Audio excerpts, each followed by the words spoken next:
Hi guys, this is the reading of our water sign, Cancer, Scorpio, and Pisces. Okay, tignan na natin kung anong meron sa ating mga water sign, Cancer, Scorpio, and Pisces.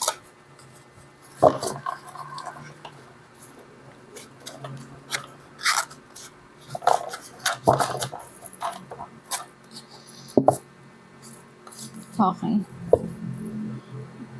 Tingnan natin kung anong meron sa ating mga water sign, Cancer, Scorpio, and Pisces.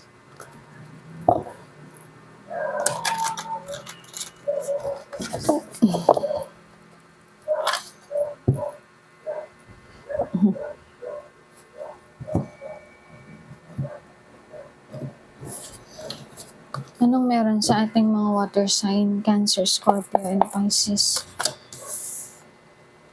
Knights of Swords. You had to made a decision na water sign. Okay? Then I have here the Page of Swords. You're being awakening. You're being awakened or awakening of something. Andito kasi yung Page of Swords na kung saan meron ka ng katotohanan na nalaman, meron ng truth na sumambulat sa'yo. Diba?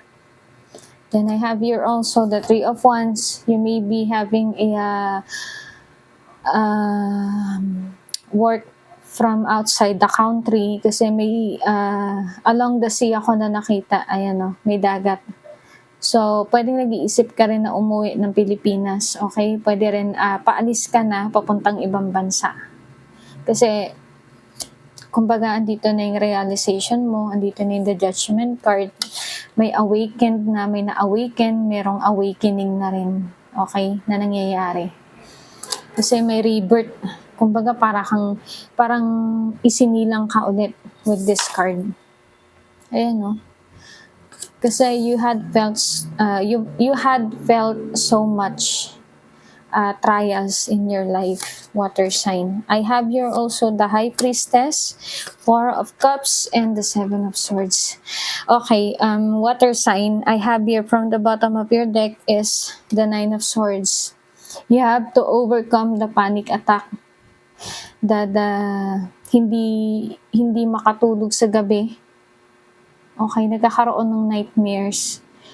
May pagsisisi, may guilt na nararamdaman gabi-gabi, bumabalot sa'yo. Okay?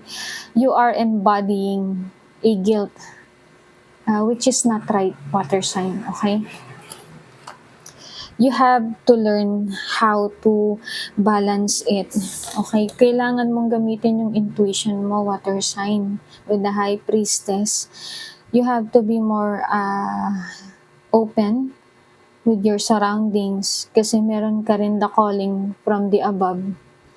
Okay, guided ka ng ating mga spirits kung saan may awakening nang nagaganap sa'yo with these trials of your life.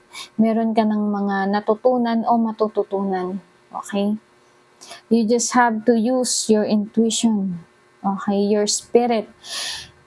You have to do a meditation. You have to reconnect to universe. Okay? Kasi para makuha mo yung exact na mensahe para sa'yo, pwede kasi na mag-mix up sa dami ng mga taong humihiling sa kanya. Diba? Kaya andito yung hindi ka kontento sa kung anong meron ka ngayon. May times na parang nag-iisip ka pa rin na parang may kulang pa rin. Akala mo lang yun. At dahil na din sa hindi mo pagiging kontento, water sign, magiging lapitin ka na naman ng mga manloloko with the Seven of Swords.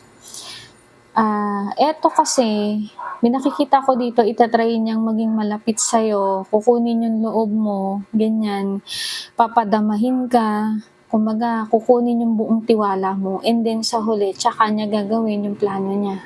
Tsaka kanya, kung hindi man plano, nanakawan ka or lokohin ka, i-scam ka, hindi mo alam sa kasalukuyan na posibleng meron kang ka-close na tao na ginagamit ka lang pala for their own purposes. Okay? For the hidden agenda. Okay? Kasi si water sign ay likas po na napaka malambot na nilalang. Okay? Kayo po talaga kasi ay napaka-maawain water sign at napaka-maramdamin ni water sign. Okay? Kailangan mong gamitin yan with the high priestess sa tamang paraan. Hindi sa sobrang paraan na kung saan alam mo na inuuto ka lang, hindi mo pa napapansin. Okay? Alam mo na niloloko ka lang, wala ka pa ring awareness. 'Di ba? So, kailangan mong gamitin yung lakas nung pakiramdam mo, water sign, okay? Okay guys, yun lang. And if you want a personal reading, just direct message me here in my Facebook account and then ask my admin teams for the pricing of the personal reading. Yes, may bayad po ang pagpapa-personal reading, okay? At yun lang guys, mag-ingat po tayong lahat. God bless and good luck.